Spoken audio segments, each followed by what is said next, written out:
listening to Hear the Chew Bubblegum, recorded from a secret location in the city that moves mountains.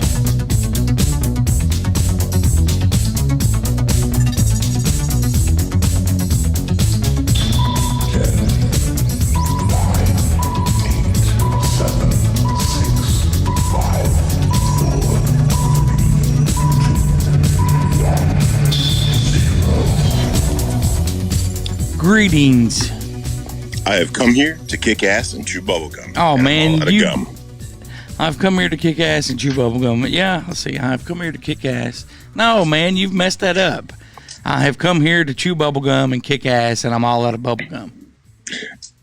No, I didn't mess it up. Yes. I just prioritized it. I prioritized it. No, man, you have to say it the way that Roddy Piper says it. I have come here to chew bubblegum and kick ass. And I'm all out of gum. Good. That is better. How's your week been? About as good as yours, buddy. Yeah, mine has been busy. Hopefully we'll get back to a little bit of normal next week. Understand yours has been busy too in the barbecue pit. Very, very, very. Episode 42 is here. You know what that means? We have a special treat. We actually have several special treats in this episode because this is the DJ Nikki interview part one. I guess I accidentally spoiled it a little bit. This is part one where he'll be talking about Ingersoll Lockwood, the person, and the website. Part one of an undetermined amount of parts. Yes. That'll be coming up in segment 2. We also have a special guest, very, very special guest. Now, who is that, Dirty Dan? It would be the much requested ear candy of Rebecca Short of Short Shit Show. What's up, y'all? Welcome back to Here to Chew Bubblegum. I hope your week has been good for you. Oh, it's been a shit show, so per usual.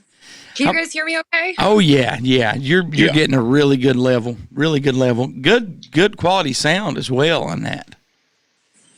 So, how's your morning been? I understand that some potatoes got burnt. Burnt potatoes, huh? I didn't even know we were cooking potatoes. He did. What he's saying is the charred spud. I'm just making shit up. It's just a real charred spud. The look on her face just then when I said that, she was like, huh? Like, what the hell are you talking about? Oh, shit, I forgot you guys can see me. So, yes, we can, and you can see us as well. Now, you sent me a something you had wrote earlier in the week, and it was mind-blowing, and I have read it several times. Tell us what that is, and then please share it with our audience. This is just something that happens to me. I know that there's several other flockers actually that things like this happen to, where you have these moments, you go through these experiences, and you come to these epiphanies and realizations and moments of anagnorisis and peripetia, and it was just a string of synchronicities and nothing short of basically divine intervention. I mean, it's not, the coincidences don't exist anyway, but and then I was also simultaneously doing some more map research on torsion warp drives and temporal dementia and over unity device, which are all together right on the edge of the secret space program. So I was looking into that, and I went down a couple rabbit holes and had a couple mental breakdowns and some epiphanies. So that's how this piece happened. Well, good. Now, will you please read the piece and share this with our audience? And I want you guys to pay really close attention to this and to take notes. And again, you can go back and listen to this because I find this inspiring. So I read this and I did a video that's on my TikTok. I've also posted it in my Telegram, and it's on my Instagram page too if you're interested in it. And that's all Short Shit Show. Where can we find that information? In my link tree. There you go. I titled it Perpetual Purpose. The last couple days, weeks, time doesn't exist, have been weird, right? All of the energies, the Schumann spikes, the synchronicities, the collective universal whispers coming to fruition. We have tuned into the divine frequencies. The messages are coming in clear, like scanning through static to find a radio station. The ether resides in varying forms, fulfilling particular services. Torsion light energy fields affect time. As Kozarev found in his studies, the density of time is changed by our thoughts. We are excelling our ascension. Over unity is free energy, when output exceeds input through transmutation. Collective mass meditations and shifting of the focus energies creates reality. The universe always says yes. Perpetual energy is always potential. Routine and happenstance synchronicities are the yin and the yang. Coincidences are not by chance. Everything happens for a reason. With clear sight and 20/20 vision, the lenses of indoctrination have been shattered. Seeing now the realms that have always existed. Understanding and remembering that we are here for a purpose. It's breaking through and far beyond anything that we have been taught to believe as absolute. Escaping that construct, separating from the programming, and abandoning selfish desires allows the freedom to tap into the sacredness of Source. Thus, understanding and utilizing the missing links of it all and the theory to everything. Destruction is always loud, but needed for creation. Trees fall with the sounds of thunder, yet seeds sprout and grow in silence. Duality is needed. Balance is needed. Light can't exist without darkness. The happenstances of free will is the potential energy intricately weaving into the cosmic routines of perpetual purpose. Becoming the observer and being present of the happenings allows the communication from the cosmic messengers to be heard. Removing the blocks created by selfish desires and manipulated realities, thus releasing karma. Trusting fully in the nirvana, the supreme peace, the art of letting go and flowing with the current. As you breathe out, releasing the idea of control and finally finding the Hariath. Embracing the awakened breath that naturally fills. Placing consciousness in a state of sanity that only comes after complete breakdowns and surrender into madness. This is the return to Source. Welcome home. Again, that's just yes. Let's see. And the crowd goes wild. Yes. You guys can't hear it on your end, but there's actually applause. It's so deafening. That's why we can't hear it. Yes, that is mind blowing. I mean, when you sent that to me, I read it twice, and Now, Goose, and all the fellow listeners out there, this girl is a very talented writer. And I think with a little encouragement from everybody, she might be willing to start looking to publish some of those pieces she has, because they only get better. I think she definitely should. So I actually have a bunch of my writing already edited and compiled. It's just a matter of finding the time and actually sitting down and figuring out how to go about getting published. But it has crossed my mind before, and it's been set in motion a couple times. So. Well, Justin Perkins, please reach out, and because I know you've had some books published, and he sure has. Give Rebecca some pointers on that, on either self-publishing or finding a publisher. And that's Justin Perkins of Talk Junkie. Yes, it is, and Justin listens every show. And hopefully coming up in September, we'll have a roundtable with myself, Rebecca, and hopefully Justin Perkins, and maybe a second roundtable before the end of the year with us, Justin. Do I get to be in that one? Because you just said you and Rebecca, not me and you and Rebecca. Yeah, semantics. We'll work it out. Are you talking about the second one? I said us. No, the first one you did not. I think I actually said us. You want to bet a 20 on it? Okay. No. Don't do it. No. Don't do it. But yes. Don't do it. You're the co-host, man. You'll be in every one. But it struck me this morning as I was putting some stuff together that we do one on September 5th, and we'll get that lined up with Justin, and then maybe we have a second one before the end of the year, and we try to get DJ Nikki involved in that one as well. I think DJ would be enthralled to be a part of that. So I'm also potentially communicating with somebody else to maybe be involved with that as well. So I'll keep you posted. Great, awesome. Would that by chance be? Maybe. She don't want to give it away right now. So no, but I know who she's referring to. Well, you're going to have to tell me about that one off the air. Maybe it'll just be me, Rebecca, and him. Oh, really? All right. Maybe we'll keep Goose in the dark. Slip of the tongue, man. Longer. We gotta let you cook. Slip of the tongue, man. Slip of the tongue. You are the co-host, Dirty Dan. You will be here for every round table. God damn right I am. since your feelings are hurt, do you want to start out with some listener email and you go first? Why, I would love to, Goose. So we have Charlie from Tennessee writing in. Hey guys, I hope that all is going good. Have you or any of my fellow listeners been watching the ISS feed? If not, I'd recommend checking it out. I'm assuming they're referring to the International Space Station. Yes. And I have not watched the feed because of everything going on in the barbecue pit, but I have seen some of the articles, captured some of the headlines, poked around in it, and they definitely tried to cover something up, is what it seems like. Yeah. I've not watched it lately. How about you, Rebecca? Have you ever watched that? No, I barely have time to watch the inside of my eyelids. So I can understand that. Let's see. Riley from Kentucky says, "Hey, Goose and Dirty Dan, you guys have been on a roll the last few weeks. The show is the best it's ever been. I still can't believe that you got an interview with someone from Ingersoll Lockwood. I can't wait to hear that episode. Any idea when the next roundtable will be, Roswell?" Yes, actually, September 5th. So, with myself, Dirty Dan, Rebecca, and hopefully Justin Perkins from Talk Junkie. Thank you, Goose. You're welcome.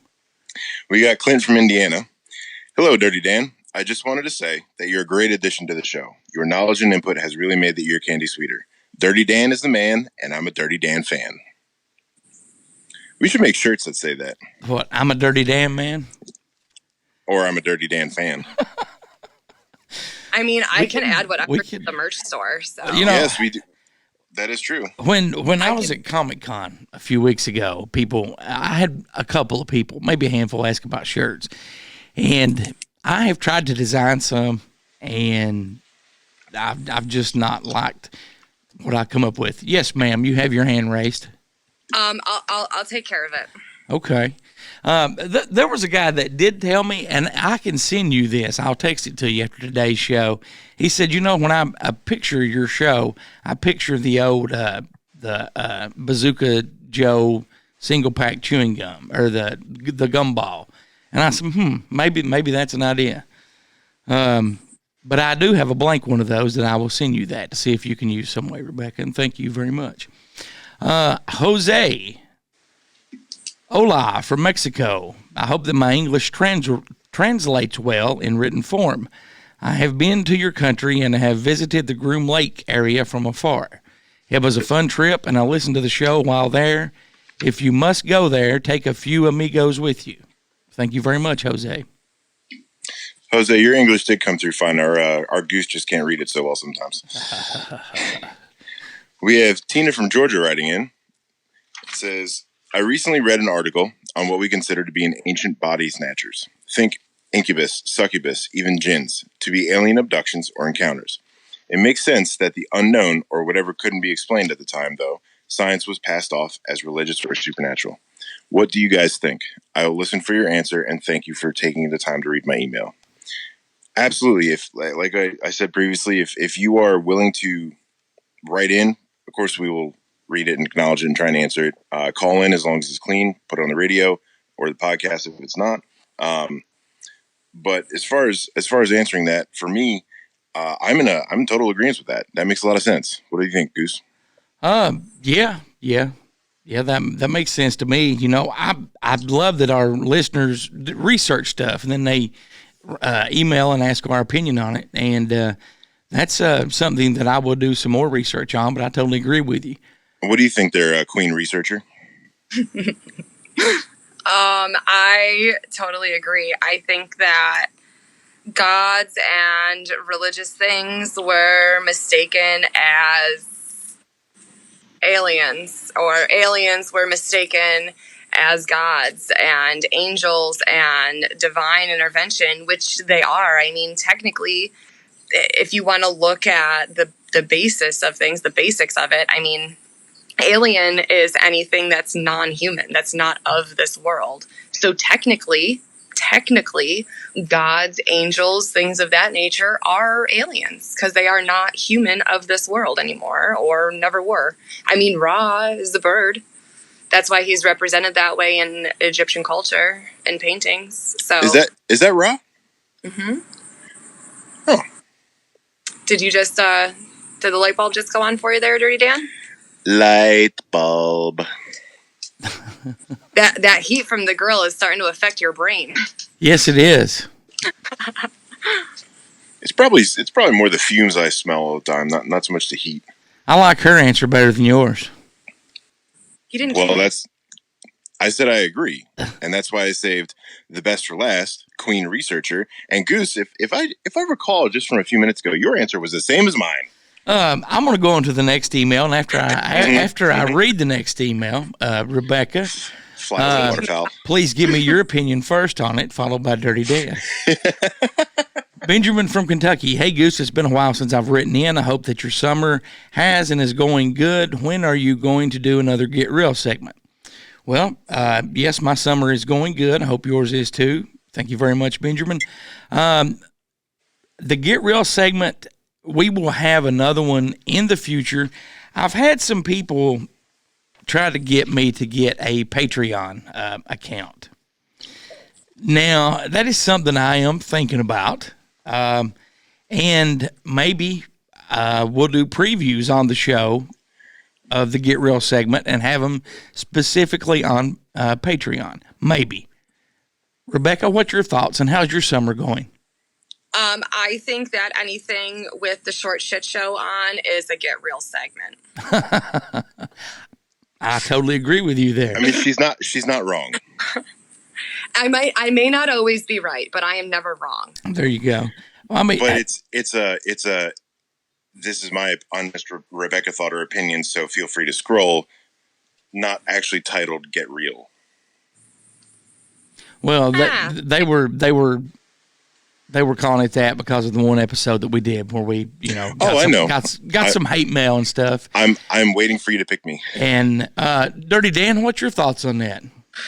All right. Well, first off, I am a huge supporter of Justin Perkins from Talk Junkie. Second, I love the Get Real segment because people, you got to get real. All right.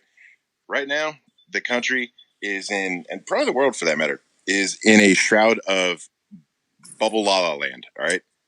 Stop playing fantasy. Open your eyes. See everything that's going around you. Hear everything that's going around you. Get real. Wake up. Be the best you. Live your life. And live it so that you don't have to be a follower. Oh, I totally agree. And let me make a comment here before we go on with any more email. And this is probably, people probably won't like this comment. And that's fine. You know, they can not listen. They can turn the channel, whatever they want to do. Something that pisses me off lately. Okay. If I was Peter Griffin, this would grind my gears. Yes, okay. I was just going to say that. Not pushing your clutch does that too. You had all these nurses last year and doctors and EMTs that were heroes, in this pandemic that were working, like a month at a time, not straight, but without a day off. And they were heroes, and hospitals all across the nation were saying how lucky they were to have these heroes helping out and this and that. And then now, a year later, you've got hospitals saying you must have this jab or find another place to work.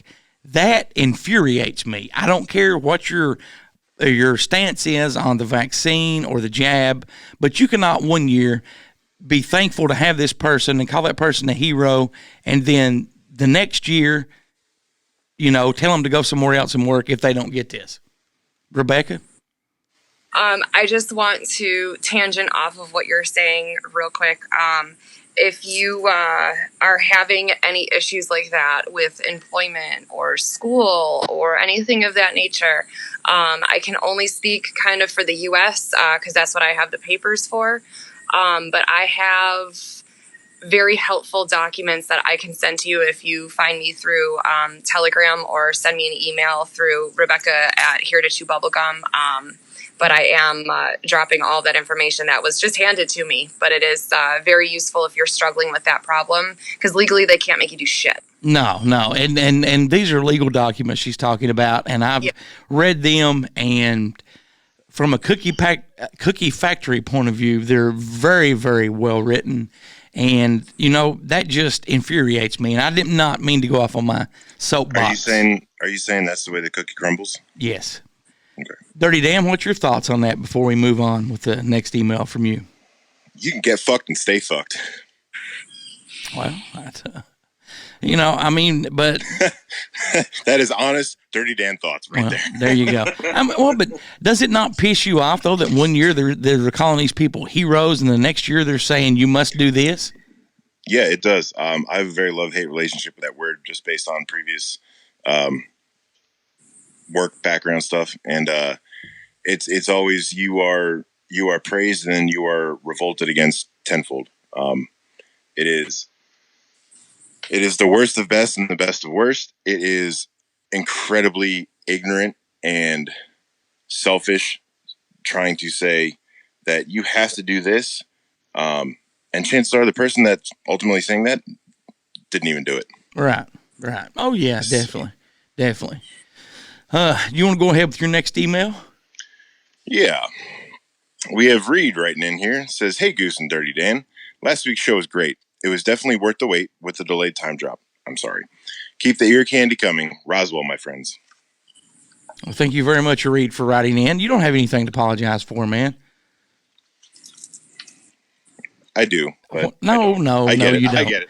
Goose, let's see. No, I read the wrong thing. Goose, that's my name. Justin from West Virginia. Hello, Goose and Dirty Dan. First, let me say that I really enjoyed last week's show. Second, I think this has been asked before, but do you guys have any plans on doing any traveling episodes outside of your area? If so, I think you should do one at the Mammoth Cave. I think somebody... And I will get to you in just a second, Dirty Dan. I think somebody has actually recommended that before. Both of you guys are jumping up and down on the screen. Well, she's excited because you said Mammoth Cave, yes. Which, is one of the entrances. Yes. We do have plans to do traveling episodes. If we did one at Mammoth Cave, we might have to pirate do it. I don't think that they would let us out in the open do it. And I could be wrong, but that is a U.S. park, and I'm sure that we would have to sneak and do it. Dirty Dan may have found us a place earlier in the week, but Rebecca, yes. I want you to go first. I'm pretty sure that you can record whatever the fuck you want. Well, but, if we take all of our gear and we set up and, so, I mean... Or we could just do a special one where we just do like a video recording of it and then drop it on like YouTube or something. There you go. Now, we're actually going to do that coming up this fall with some stuff. I'm going. Okay. So whatever it is, I'm going. Okay. Goose, what you think I'm going to say and what I am going to say are two very different things. Okay. I did meet a fellow enthusiast of this topic who was very eager to share Here to Chew Bubblegum with the other 11 people with him. So we have at least 12 new subscribers. But that got a potential invitation to do a special store in the actual studio recording of an episode. However, and any of you listeners out there that have any other connections, please send them in. We'd love to do it because that'll help us. I am holding a box in my hands here. I see that. I would hope holding it with your hands. It is from Bespoke Post. Okay. I reached out to them, and because I watch videos and YouTubers and follow people that are sponsored by them every now and then. Right. And I reached out, which I would have loved to see their face when they got an email from Dirty Dan at Here to Chew Bubblegum. And said a little bit about who we are, what we do, and if they are interested in anything like that. And I got a message back saying, if I want to do a subscription, they'll knock 80% of it off for me just as a trial. And they'll pass it around, and then we'll reconvene and see what I think and see what they think. And that might be able to be kindled into a sponsorship, which could help us take a trip and do something. Well, yeah, definitely. So what's in the box? I don't know. I've been waiting to open it. Okay. So this place has... you take a couple surveys, and it's like, obviously, are you a man or a woman? It's not the pronoun stuff. It's just, okay. What sex are you? Because the clothes we're going to send you, we want them to, be right. We want them to fit. Ooh. So I got the very outdoorsy kind of deal out of it, and it looks like what's behind bag number 1 here. Oh, it's in a bag. Dirty Dan is opening the bag.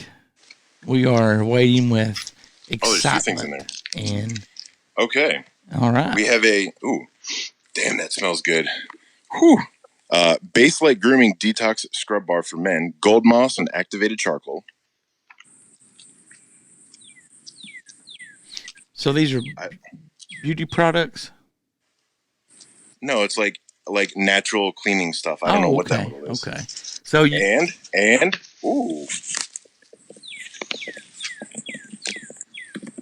oh, that's nice. That's nice. That is a big Bowie knife. That's very nice. That'd come in handy during the zombie apocalypse. What is it? It's a Bowie knife. This is a very, very well built Bowie knife. It's got a spoon shaped back of the blade. It's got serrations on the bottom. It's got a gut and hook on the top. It's got a hell of a handle. Holy hell. Yeah, I hope we get these guys to come on board. Man, you can. What's the name of the box? So it's like like Bark Box or like the little spiritual boxes that you can get. I know they did one for when I was pregnant. They had one where you get like a whole. It's just like a monthly subscription box where you get a whole bunch of different stuff. So what's it called? Correct. So this is Bespoke Post, and this is the Terra box. The Spoke Post. Bespoke Post. Okay. Give their website out to the audience. Well, they don't have it advertised very well. BespokePost.com. BESPOKEPOST.com. There you go. And we want to thank those guys for sending that to Dirty Dan. Yeah, that is definitely pretty sweet. And it looks like it's all done out of Salt Lake City. So it's all American made. There you go. And being near the Great Salt Lake and all that area, that is a very, very hot site for UFO extraterrestrial. Yes, it is. So maybe this is, meant to be. Yes, it is. You've got an email, correct, to read? And I do. And we're live on Rebecca's channel, correct, Rebecca? On TikTok. Yeah, we are live on the TikTok right now. The TikToks? The TikTok. All right. Getting back to our emails, we have Timothy from Ohio. Hey, guys, keep the ear candy episodes coming. With that being said, what's your thought on the state of the world today? Ooh. You can pick what to discuss. With everything in the news lately, I'm sure that picking a subject won't be hard. Keep safe and searching for the truth, Roswell. Rebecca, you want to answer that first? I want to go last. You want to go last? Dirty Dan, we'll let you go first. Well, okay. Time to possibly lose a sponsorship we haven't even gotten yet. So I want to disagree with the whole, because of everything going on, picking a subject won't be hard. It's extremely hard because of everything going on. I think it's all related and not at the same time. I think that we all need to get our heads out of our asses and come together and love each other and help spread knowledge and get us the hell out of whatever we are stuck in right now. Get us out of all these fake pumpernickels, as Rebecca calls them. Get us away from all this shit they're trying to shove down our throats and inject us with. Just let it be nature and live our lives. Just go. That's very well said. And I think earlier in the listener email segment, I kind of got to one that really ticks me off. Another one is, people need to stand up for themselves, but they also need to stand up for people that can't stand up for themselves. And we need to watch out for one another. And if you know somebody that cannot physically or, emotionally stand up for themselves, take up for that person.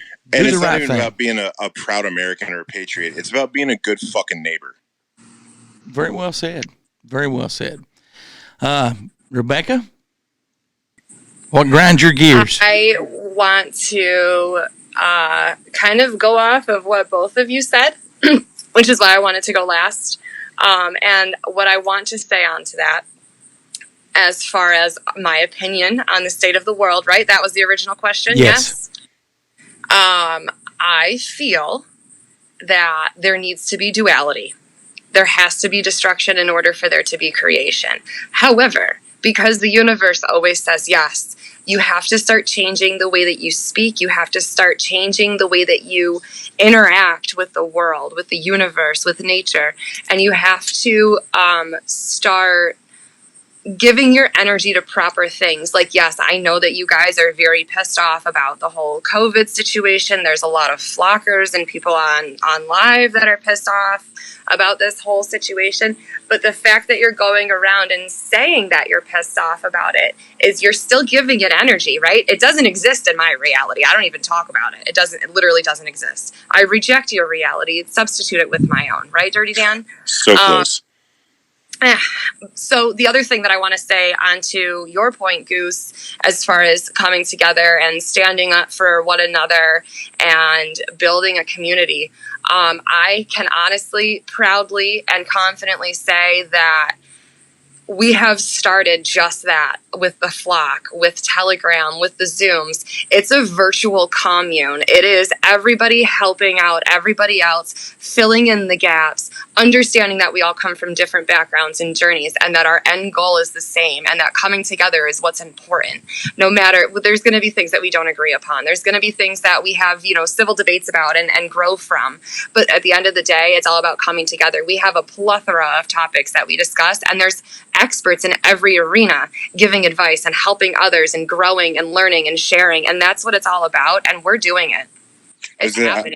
I know there are very religious people against very spiritual people there. There are people who got the jab. There are people who like the jab. There are people who don't and didn't get it. And everybody comes together. And if they don't want to talk about it, they just simply don't. No one's pressing on them like, well, why? Shut up. No one's offended in the flock. And a flock of flamingos is called a stand. And that's exactly what we're doing. Taking a stand. What are your guys' thoughts on a possible shutdown 2.0? Distraction. Bring it the fuck on. I dare you. Damn it, I dare you. Do you think it's going to happen? Nope. I don't care. You don't. It's a money ploy because they're going to say, oh my God, there's going to be this lockdown. Everything's going to shut down. You got to get your food, your water, your meat, your toilet paper, right? So, and then what's going to happen is everybody's going to go panic buy, and then, oh, nothing happens. But guess who made their money? It's a distraction. Don't give it energy. It doesn't exist. I think there will be a shutdown either towards the end of September or by the end of October. There'll be a second shutdown. Now, to go along with that, I don't think it's going to go like it did last time, because you've got people that are pissed and they're not going to stand for it. You've got mom and pop stores, exactly. Not necessarily stores, but you got mom and pop outfits. Yes. Clothing stores, they're not going to shut down a second time. And in our great state, at least of Kentucky, mom and pop stores flourish so much more than they were planning on or hoping to during this, because they had enough. They took a stand, and a lot of people around here support local. Yes, definitely. And it's only going to get bigger. There's been some people that I've talked to that say, there will be, I think there will be a second shutdown. It's heading that way. And then some other people say, no, it's not going to, because the government knows they've pushed people as far as they can push them, and they're not going to do it. I think they will, but it's not going to be as smooth as it was last time. I just want to say that, because I'm on the TikTok live right now, everybody's agreeing with the distraction, oldest trick in the book, slip of the hand, trick of the eye, or trick of the something. And the other thing that I want to add on to that is everybody... And it's already starting. Everybody's starting to come together. And that's what they don't want, because once they realize that once we're all together, we overpower them. We outnumber them. We're smarter than them. We see through their bullshit. You can't bullshit a bullshitter, right? Right. And the other thing that I want to say to that is, as far as like what you said, like mom and pop stuff, a mandate is not a law. No. Right? No. Like a recommendation is not a law. Technically, the laws aren't even laws. And if you just ignore the mainstream media and the government and their bullshit like you did when you were a teenager ignoring your parents, everything would be fine. Turn your fucking TVs off and go play outside. If you don't acknowledge their punishment, then their power goes to zero. Exactly. And I think if there is, that they'll have a lot of people that, well, it won't be as easy as last time. Let's just put it that way. And I mean, I could talk about this probably for a couple hours, but I'm not going to. We'd have a 3-day long episode. Yeah. If you and I went back and forth. Our last email is from Lisa from Tennessee. I'm so excited for the Ingersoll Lockwood show. Well, it is here. You are currently listening to it. We're making our way to that segment coming up in segment 2. Dirty Dan, before I send it over to you, I want to thank all of our listeners for writing in. Tell them how they can contact us, please. Well, Goose and fellow listeners, if you want to get a hold of us at all, you can either call, text, or leave a voicemail at 606-373-3396. You can email goose@heretochewbubblegum.com, dirtydan@heretochewbubblegum.com, or Rebecca @heretochewbubblegum.com. You can also email Ned, Pup, or Elliot @heretochewbubblegum@yahoo.com.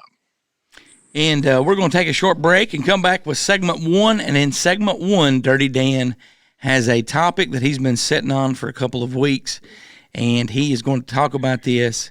And then I've just been Mother Goosing it. The Mother Goosing it. I like that. And then after he talks about that, we're going to start the interview with Mr. DJ Nicky. You're listening to Here to Chew Bubblegum. We'll be right back in just a moment.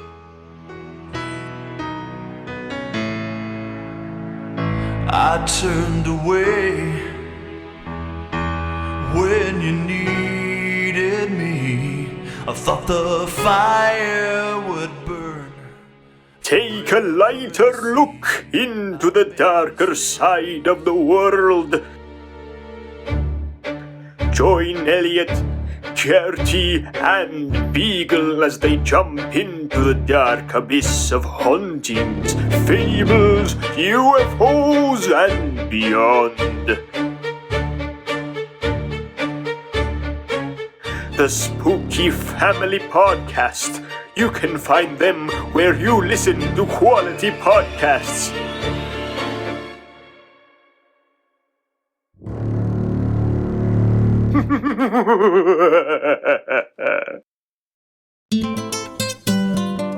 When you want fresh, authentic Mexican food, you want El Picante in Coal Run. Dine on sizzling hot fajitas, the freshest pico de gallo, or if you're craving their secret ingredient jalapeno dip, the only place you'll find it is El Picante. Look, there are Mexican restaurants on every corner. The difference is in the mouth-watering food and the great service you'll get at El Picante in Coal Run. Visit El Picante for lunch today. Are you a horror movie fan? Yeah, I dig horror movies. Are you searching for a great internet horror talk radio show to listen to? Why, sure, that sounds quite spiffy. Then you need to tune in to deadpit.com. It's the original horror talk radio show. Dead Pit is a show by the fans and for the fans. Uncensored and unbiased opinions are the goal of the show, giving fans honest reviews on new films and vintage classics of the horror genre. Make deadpit.com your #1 horror station destination. Goose, Dirty Dan, and Pup. Give the guys a break. They're not that bright. Welcome back to Here to Chew Bubblegum, everybody, with your favorite hosts, Goose and Dirty Dan. Hello, Dirty Dan. Hello, Goose. I just want everyone to know that Dirty Dan will be in every roundtable show that we do. You're still on it. Yeah. I just wanted to let everybody know that. It's like a guilty conscience for getting called out or something. No. It's not guilty, man. I've told you 100 times. When I get going and talking, sometimes my mouth gets ahead of my brain. And sometimes your beak flaps faster than your wings? Sometimes, yes. Sometimes. So, segment 1, episode 42, the big interview with DJ Nicky, representative from Ingersoll Lockwood, will be coming up in just a moment. But before we get to that, Dirty Dan has something that he wants to share. Nazi time capsule containing a picture of Adolf Hitler, amongst other things, found hidden in a wall in a decrepit German house. Brass knuckles with insignia, old letters, and portraits of Adolf Hitler are among the trove of WW2, World War II, Nazi artifacts found hiding behind the broken wall of a home in Hagen, Germany. The Nazi time capsule was discovered during renovations following the severe flooding that hit the region in July, which killed 190 and cost billions of dollars in damages. Sebastian Yurtseven was conducting renovations at his aunt's home that suffered extreme damages when he pulled a rotted piece of the plasterboard away and came across a newspaper dated 1945. I got goosebumps, Sebastian told local media. I didn't think I would turn into such a huge discovery. One by one, piece by piece, Yurtseven pulled out a revolver, gas masks, National Socialist German Workers' Party, eagles, and hundreds of letters and documents from the National Socialist Party Welfare, NSV, among other items. NSV, which was started in 1938, was structured on the Nazi Party model and provided childcare, healthcare, and medical services to those who followed Hitler's values and ideologies. The group has also operated its own kindergartens and several relief organizations, and organized its Kinderland Dispatch in 1940, a camp for Nazi youth. Researchers have said that there is evidence of all these aspects in the Hagen find.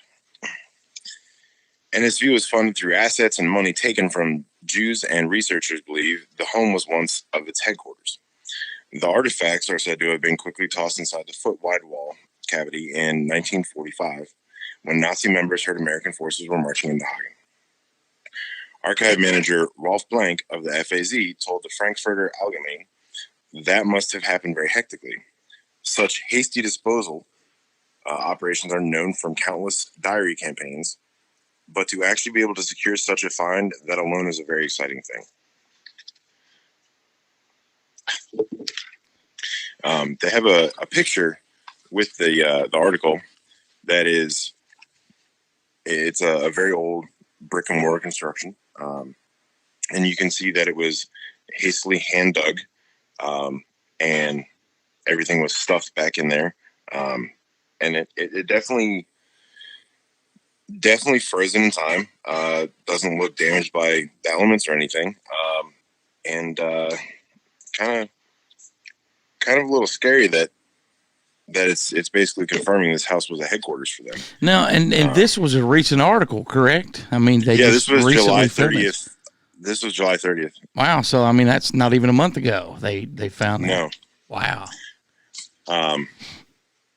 And along with the documents, they had a whole bunch of inner workings of the NSV that they didn't think made it through because most of them were destroyed or lost following the arrival of the Allies. There's dozens of World War II gas masks for men, women, and children. There's air canisters. There's rations. They have 12 crates of artifacts that they have found out. They've pulled out of there so far, and they've sent off for further examination.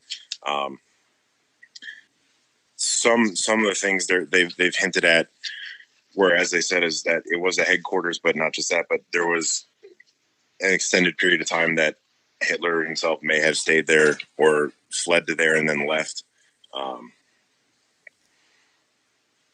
And then on the backside of that, in June, there was a huge Nazi-built bunker discovered in Lublin, Poland, that has 3 underground corridors that are completely entombed by concrete walls and ceilings. And they found proof that it was built in 1944, and it was on the German and Russian battlefield front, which, as we know, someone may or may not have gone into Russia then after to hit a U-boat to go down to Argentina. Yeah. You know, and I've never looked this up. I'll have to do that. I'll have to make a note and do this. I wonder how many bunkers that the Nazis had in total. I mean, and I even wonder if there's a record of that. I don't necessarily know that there's going to be an accurate number. Just, being born in Germany and seeing some of the history and culture firsthand, there's a lot of, they're very proud of there, and they have a right to be, because they've really, I mean, it is a gorgeous country. it is absolutely gorgeous wherever you go, including the ruins that have been left. Right. They pay a very beautiful and respectful homage to it, and then you can still see little towns that were not touched or were not completely decimated that still, like, they're from the late 1800s, that are just functioning every day. That's awesome. So they might not want to publicly say, oh, hey, we have 17 bunkers under our town. Right. So yeah. Well, that definitely makes sense. Fascinated with, just the Nazi technology from that time period. And we've talked about it a lot on the shows. That's just, to me, that's just mind blowing. And that ties in very good with the interview that we're about to play here in just a moment. Yeah, absolutely. It is, one might say they were ahead of their time. They were a lot ahead of their time, just like Mr. Ingersoll Lockwood was ahead of his time. Again, we're getting ready to play part one of the DJ Nicky interview. Now, DJ Nicky is a representative from Ingersoll Lockwood. He runs Carbon Capture Shield, and DJ wanted me to remind everyone that he does not have any inside access or information. This is his thoughts and opinions and so forth. And we'll start out the interview with him saying that. So now, without further ado, Dirty Dan, is there anything you want to say before we start the interview? I hope everybody is ready, because I'm still not. And here we go. We'll be back in just a moment. Like I said, I don't actually have any inside information. Ladies and gentlemen of Here to Chew Bubblegum, myself and Dirty Dan want to send a very special welcome and thank you for our next guest, Mr. DJ Nicky, who is a subcontractor with Carbon Capture Shields, which is one of the projects that Ingersoll Lockwood Company is overseeing. DJ, welcome to the show. Thank you very much. It's awesome to be here from sunny Germany. Sunny Germany. What time is it in Germany right now? Right here, it is 3:35 p.m. Why can't we find much online about Ingersoll Lockwood, the person, other than the basic stuff? And there's not much of that there. No, there's not. But I mean, there's not probably much about your average person who was born in, 1841 and died in 1918 on the internet. So, he didn't have a Facebook account and that. So I understand that it's a bit limited, but that's a question that I also have. And, honestly, I don't know. I don't know why. I don't know if he was an actual historical person or if he was injected into the timeline or injected into our history books, on a very thorough basis, because you can see he's listed, on the books of Hanover, the Kingdom of Hanover as an ambassador, all kinds of stuff. So he definitely was a real person, but yeah, it's hard to find actual information about him apart from his own writings. I did locate his, in the New York Times, it was his obituary, and I posted that on my Telegram channel. It mentioned that he was like a member of the Sons of the Revolution and a few other key points in his obituary. So, but overall, I'm not sure why there's so little about him, because he seems like an important figure. And until Q, I'd never heard of the whole thing. I'd never heard of him. So you're on Telegram? I am, yes. Yeah, I've been completely deleted and banned from Twitter and Facebook. So they deleted my accounts. Interesting. Well, as I had mentioned earlier, we have another guest that everybody loves on the show, is Rebecca Short of the Short Shit Show.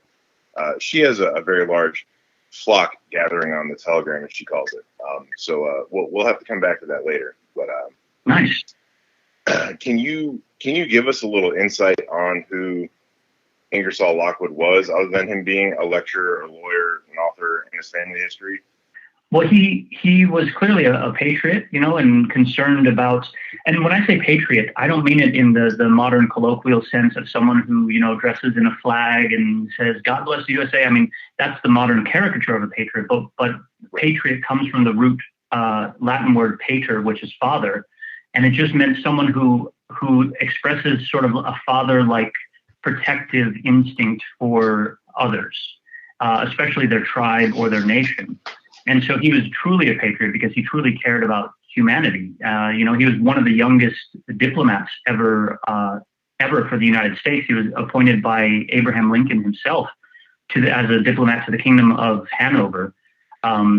So he's had quite a distinguished career. And then, of course, he was the lawyer and an author, a poet, and some say a time traveler. So who knows what the truth is, but it's definitely curious. Did, in your opinion, or if you do know, please share if you can, did Ingersoll Lockwood ever meet Nikola Tesla? If so, when and where? That's a good question. I don't know if he did. If he did, I would imagine it would have been at the 1890 World's Fair in Chicago, because that's where it was Tesla and Henry Ford and even George Washington Carver. That's where the inspiration for Henry Ford's Model T, that's where the inspiration for Henry T. Booker, his Tuskegee University, those World's Fairs used to be amazing beacons of hope for humanity, whereas now the fairs are basically just commercial. But I don't have any direct evidence of them meeting, but if they did, I imagine it would have been at the Chicago's World's Fair. Right. And this question wasn't on the list, but, when you answered a previous question, this popped up and I jotted it down. On the Ingersoll Lockwood website, they mention new manuscripts of Ingersoll Lockwood coming out. Can you explain a little bit of that? I mean, have these been hid away and secretly uncovered, or did he leave these with instructions to be released at a specific time? So that I don't know. Like I said, I don't actually have any inside information. Mm-hmm. I'm in the same boat as most everyone else. It's sort of like a need to know basis, and I don't ask questions that I know that they won't be able to answer. So I'm not sure where those are coming from, and I'm looking forward to reading them along with everyone else when they do come out. We are too. Dirty Dan, I think you had the next one there. So, do you think you ever met John G. Trump? If so, when and where again? But the tie with Tesla there. Do you think that was a possibility? Yeah, it might be a possibility. I'm not sure if John Trump was later, in years, because he might have been born around the time that Ingersoll Lockwood would have passed away in 1918. So I'm not sure, but it's definitely a possibility. You're aware of the whole John G. Trump and Tesla connection, right? Correct. Yeah. Okay. Trump's uncle was the scientist that was asked to come in and examine all of Tesla's papers once they were seized by the Department of Aliens or whatever it was. Yes. Alien is in foreign national, yeah. But the Department of Alien Property, I think is what it was called. And Dirty Dan and myself has always found it funny that when John G. Trump comes in, he spends like a day there, I think, and he says there's nothing of importance, and then you've got like 20 trunks missing that was never turned over. Right. Yeah, that is very interesting. So who knows what they had before his passing, and who knows what was prepared, Right. In Ingersoll Lockwood's retirement years, did he spend that alone, and if so, why? Well, it claims he was a recluse. He and his wife divorced, and then he spent his days, where was it, in New York, in seclusion. If he was a time traveler, then that's the perfect cover for making those journeys. So, in my mind, great work. I'm a married man, and true great work and focus comes from solitude and isolation. And so isolating himself would have been to focus purely on some great work that he felt he was called to do. So that's why I imagine that he spent his retirement years completely alone. That's an excellent point. I did not think about that. Dirty Dan's not got the next question, and after he asks it, I will tell you, I will tell you what I've always thought about this. All right. So what did he mean when he wrote, "The end has almost come"? I'm only waiting for the signal to push off and begin my voyage to the Isles of the Blessed in the far western seas. I was troubled in my mind at first, for my little bark, staunch thought it may be, sat too deep in the water. It was overladen with conceits that wouldn't be current and merchandise that wouldn't be saleable in the Isles of the Blessed. Overboard with it. Now that I have lightened the ship, I feel better. To me, and this is my own personal opinion, that sounds something like a time traveler would write. That's just what I think. What's your thoughts on that? To me, with what DJ just said about him being, secluding himself and getting ready for a journey or the great work. Is that kind of what you think, DJ? Yeah, well, definitely. So he was saying, I was troubled in my mind at first, for my little bark, staunch though it may be, sat too deep in the water. So little bark, that refers to, back in those days, the Native Americans used to make canoes out of tree bark, out of birch bark. And they were called little barks, colloquially. So that's a reference to getting in a solo vessel. A canoe is for one person, but it was sitting too deep in the water. It was overladen with conceits that wouldn't be current and merchandise that wouldn't be saleable in the Isles of the Blessed. So he's implying, going to the afterlife perhaps. But then when you read and by the way, that's page 17 if you look the book up on Google Books, that exact quote, which is no coincidence either. But I believe, it could be an allusion to either time travel or just saying, my time on this physical realm is coming to a close, and I'm lightening the load so that way it'll be smooth sailing into the great beyond. And you have touched on this, and I'm just going to ask you. I'm going to word it a little bit differently. Do you think that Ingersoll Lockwood was in fact a time traveler? That's something that I wrestle with, because personally, my father was very scientific, and he taught me that time was immutable and only ran in one direction. The arrow of time flies in one direction. So I have a hard time accepting the concept of time travel. However, I recognize that my knowledge is based on limited knowledge. And so there could be things that I'm not aware of. So I personally don't believe in time travel, but I'm open to the possibility. And the story of Ingersoll Lockwood is perhaps, and especially what's going on the website, the IngersollLockwood.com website, yes, is the strongest evidence I've seen to date for the existence of time travel. So I don't say I would believe it, but then again, I try not to hold on to beliefs, because I think beliefs can hold you back if you cling to them too much. So I tend to disbelieve in time travel in general. However, things seem to add up to that as the conclusion. So I'm definitely open to it. Dirty Dan, do you want to ask the next two questions, or just skip those where he kind of answered those already? I think we can skip those and go to my next one that he's got, or that we have. Okay, go ahead. Why does he look like John McAfee? That's a very good question. And then I don't know if you saw the Telegram channel, which I've been told is not in any way associated with John McAfee, but posted some fairly candid images of Ingersoll Lockwood that do bear a striking resemblance to John McAfee. So I'm not sure. I really don't know. I don't know if he's alive. People that I know who were friends with him said they believe he's dead. But a time traveler would definitely have a way of getting out of prison. So, I mean, who knows?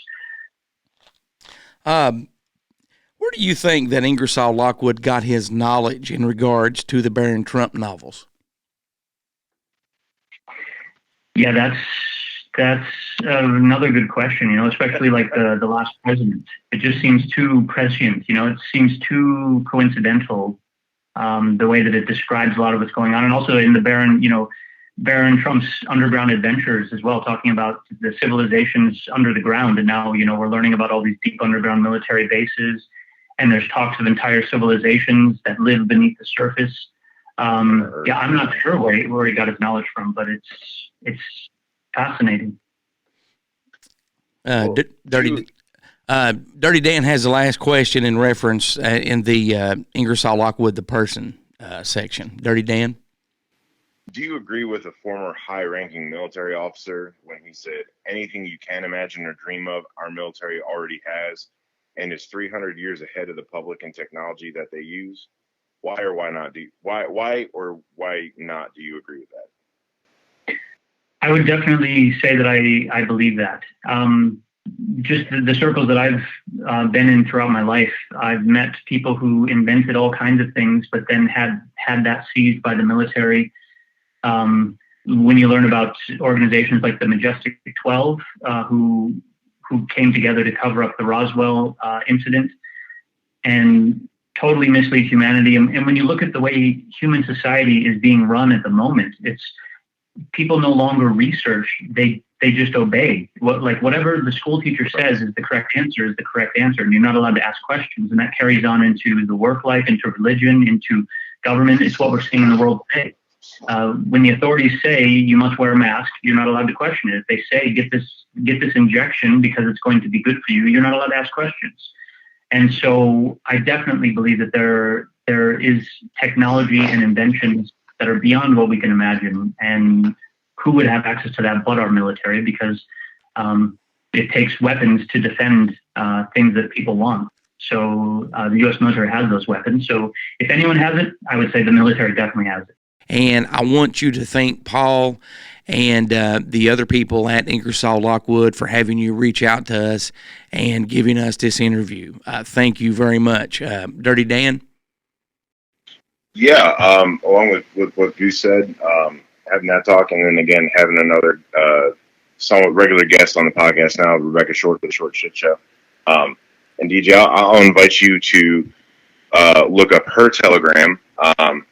I know the link is the t.me/short chats. It's all about giving the people who are lost or feel alone a platform to share their awakening experience and to help research and just talk with one another on a multitude of different things. She's got it very, very well organized. I struggle to use really any social media platform, so I'm not the best one to try and navigate through there. But it's just... Is that Short Chats? Yes.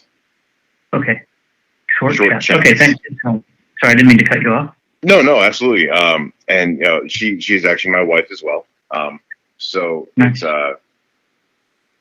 It's just really refreshing again, and like I said earlier, to have a corporation or corporations, businesses want to do this change, and the fact that it's being run and brought together by people who are just like the rest of us who are awake or awakening and going through that journey.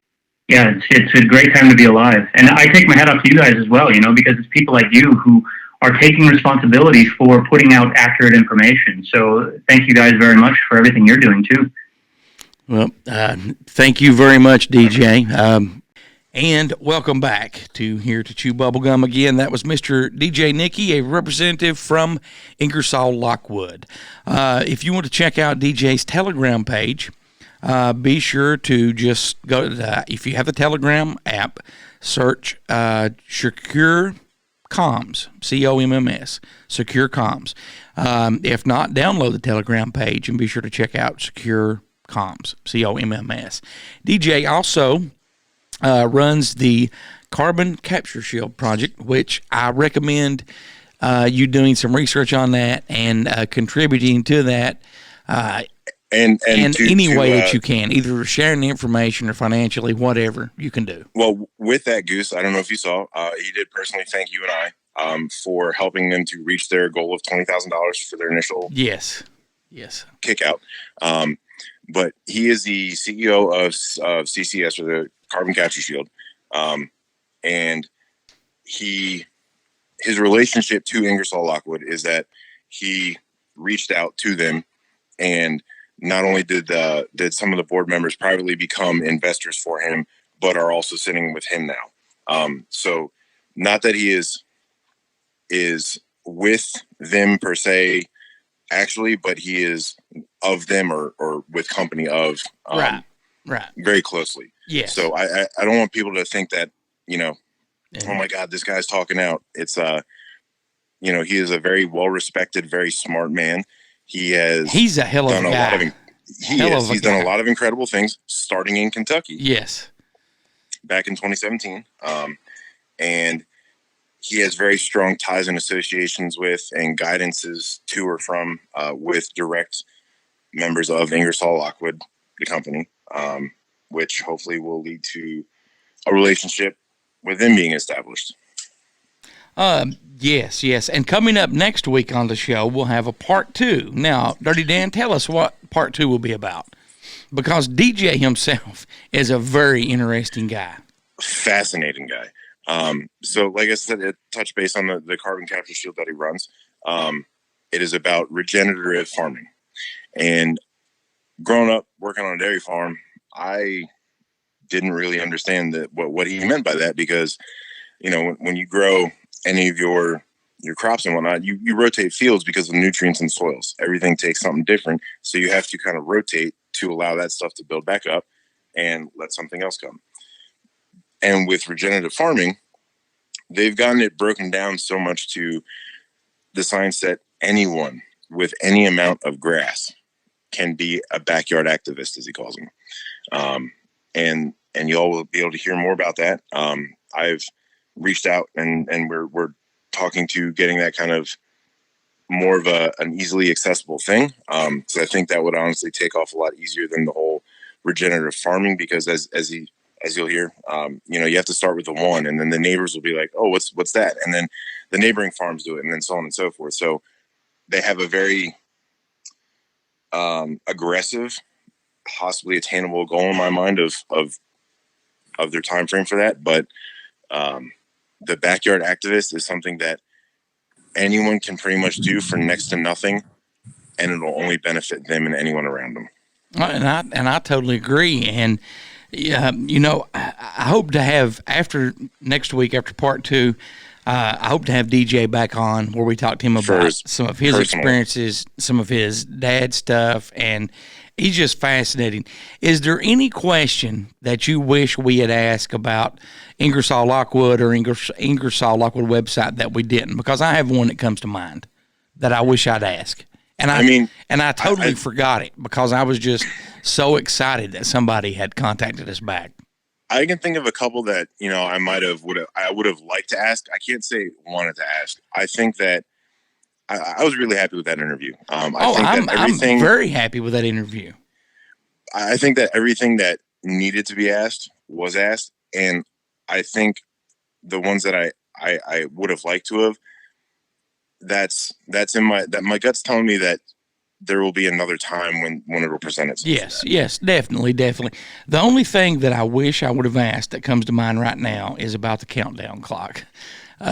You know, I don't know if he could have told us anything. I don't think he could have, because, you know, again, you know, he does not have any inside information, but he is a representative from Ingersoll Lockwood, and he's as fascinated with the website as we are. You know, and that's one of the ones that I was thinking, but, you know, and again, along the lines of from his initial voicemail of why he was asked to reach out to us and whatnot. Like, I think that's a question that's, you know, very predominant, but better suited for another time. Yes, definitely. Now, I want to share something with you and Rebecca. And this morning when I came in, we're still at the bunker temporarily, and I was getting stuff ready for the show. I checked my email, and at 5:30 this morning, a female, had sent me an email to goose@heretotchewbubblegum.com. Now, this is about 6 or 7 paragraphs. It's 2 pages. So I want to share this with you, and the female does not give her name. It starts out, it says, Goose, I'm not going to give you my name. I discovered you and Here to Chew Bubblegum on TikTok. First, let me say that you and Dirty Dan have a great show with great content. Second, I'm not the type of person that gets stuck in a rabbit hole, or at least I wasn't until I saw your TikTok videos about Ingersoll Lockwood. You're right, there isn't a lot about him on the internet, but I've done some research and found what I believe is his family tree. I won't go into much details, but will mention some things that I have found fascinating. Lieutenant James Booth Lockwood discovered Lockwood Island on the Arctic expedition to Greenland. There is some controversy about this, with 20 men in the expedition and only 6 coming back. I'm not going to tell you what the controversy is. You'll have to research that for yourself. Also, I found that the majority of the Lockwood family attended and graduated from Yale. It's possible that the Lockwoods could be related to the Vanderbilts. The Vanderbilt family tree is another big rabbit hole. Pirates, slavery, Iceland, kidnapping, and etc. I also believe and think that it's possible the first well-known Lockwood was Baron Rogers de Lockwood, who lived in 1390. Do some research for yourself, and I will write back in the future. The Lockwood family is fascinating. Signed, Unknown Female. You're going to send me a copy of that, right? Yes, Both definitely. I will send you both a copy of that. There is a, I've not had any time to research that, but when I was reading that this morning, and I got it maybe around 9:30 is when I opened my email up and saw it. There was goosebumps on the back of my neck as I was reading some of that. But I have heard of that expedition. Now, see, I have not heard of that. What was the expedition called again? Let's see. It was an expedition that Lieutenant James Booth Lockwood discovered Lockwood Island, an Arctic expedition to Greenland. So it doesn't say what year, but it says that there's controversy with around 20 men going. And only 6 came back. And possible ties to the Vanderbilts and the 1390 guy, Baron Rogers D.E. Lockwood, Baron Rogers de Lockwood, who lived in 1390. But yeah, I will screenshot this and text it to you guys here in just a few. But I'm definitely going to do some research on that. And so that expedition was when we found out that Greenland is full of ice and Iceland is full of green. Yeah, but the I guess where James Booth Lockwood discovered it, they named it Lockwood Island. Yeah, and it was a cannibal ring. Oh, okay. So is that why the controversy with the 20 men going and only 6 coming back? Well, there's a little bit of gray area or missing information of what exactly sparked the initial part of, I believe went from 20 to 17 or 20 to 16 men. And then suddenly it was 6. It makes you wonder what happened to everybody else. I will find it and I'll get it to you again. There's a published journal entry saying, it might have been 18 to 17. Because 2 men fell sick overnight and one of them didn't make it and the other one didn't have high hopes for the morning. And then it's 1 or 2 more total. And then next thing you know, it's 6. What's your thoughts on that, Rebecca, that email I just read? I think your face does it all. I'm just looking on the map for something. Okay. Because that sparked something, but I don't have. She's in the middle of a download. God, I don't have words. I just want a copy of that, and I need to do research. I can't speak on it yet. I don't know. Okay, I will definitely give you a copy of it. Give you a copy of it. So don't forget, next week we'll have a second part of the interview where DJ talks a little bit about himself and the carbon capture shield project. But we definitely want to have him back on. And I want to thank you again, DJ, for giving us the time and out of his busy schedule. Yes, and probably later on, a couple months, we'll just put the whole video up in one episode, totally unedited. The interview itself ran close to an hour, and we talked to him for an hour and 20 minutes, maybe more than that. So, but we definitely appreciate that. And I want to thank you again, DJ. Do you guys have anything to say before we close it out on this episode? Or Oh, we're done already? Oh, yeah. See, I told you it wouldn't take that long today. Time flies when you're having fun. Yes, it does. I think she's still sucked into the research right now. I'm still looking at the map.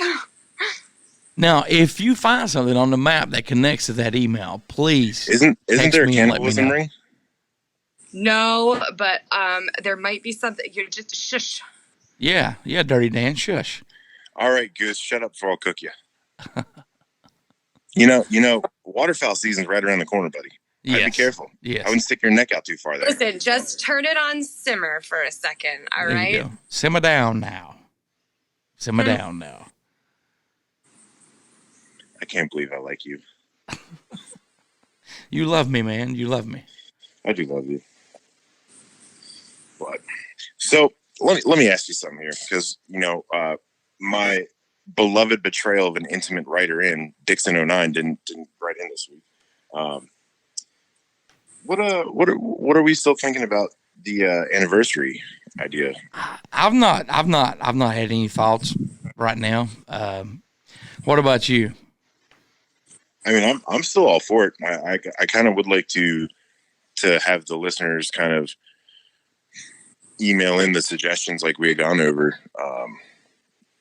about possible things that they might want to have and come, because it's about them. It's not about us. It's about them. Yeah, definitely. So, I'm all for that. Now, in the month of October, that will be our anniversary, and we'll also probably have at least 2, maybe 4 guests talking about, paranormal stuff, just because it's the month of October. It's Halloween, ghosts, goblins, all that stuff. And I've been in contact with one already, and he's a friend of mine. His name's Brando, and he's already agreed to come on and tell us about some of his ghost hunting and ghost experiences and stuff. So, looking forward to having him on. Yeah, for sure. Yes, Rebecca. Well, I can just talk to you. Email. I'll email you. Okay. I'll have my people get a hold of your people. Okay, and we'll do lunch. You raise your hand just for that. I wanted to thank everyone. I was gonna say something, but it doesn't. It's never mind. Okay. I wanted to thank everyone for listening and for writing in. You can always call, text, or leave a voicemail by calling 606-373-3396, or they can email. How can they email, Dirty Dan? They can email goose@heretotchewbubblegum.com. They can email Dirty Dan at heretotchewbubblegum.com, or they can email Rebecca at heretotchewbubblegum.com. You can also email Pupnet or Elliot at heretotchewbubblegum@yahoo.com. And tell us about Adventures with Purpose. Yes, so this is one of our newer parts, and this month we are starting this by talking about a group a little bit called Adventures with Purpose. You can look them up on YouTube, the website, or the app. Just type in AWP, Adventures with Purpose.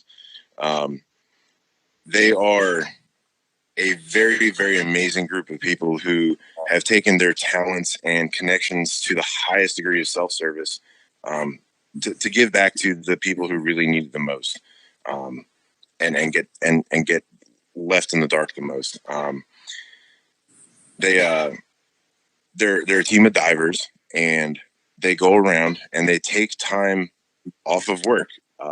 Sam had previously quit his job to go out on a 7-month-long tour across the country, trying to solve every missing persons case related to possible water entry that they could, because a lot of local, even state powers don't have specialized divers for search and rescue. They have, the fire departments will have the recovery teams, but it's not a whole scuba outfit. And these guys have bought everything themselves. They pay for the gas and the air, and all the insurances and all the equipment is all out-of-pocket expense. So they can always use help. And you can check them out, like I said, on YouTube, or go over and check out Sam and Jared and Gang's website at adventureswithpurpose.com. Even just give them a like or a thumbs up on YouTube helps them out. And if you want to absolutely donate more, write them an email, let them know where you're at, how you think you can help if you can. Just give them a shout. It'll take 5 minutes. And I want to thank Carlin for all the voiceover work. CK Unkleby and the rest of the gang over at deadpit.com. Be sure to check out Justin Perkins with Talk Junkie. And don't forget about Down on the Holler with Jordan and Brad, Seth's Daily Podcast. And for Spooky Podcast, be sure to check out spookyfamilypodcast.com. And if you want to awaken more, please check out Rebecca Short on TikTok and the Short Shit Show on TikTok. Rebecca, thank you very much for being here with us this week. You need to do this more. We love having you on. Well, I think she'll be back next week with some research, right? Good. Hopefully it will be concerning the last email that I just read there. Listen, I already got notes. Oh, well, thank you guys very much. That'll do it for this week. We'll see you next week. And until then, so long for now. Maybe I'm not leaving. Maybe I'm just going home.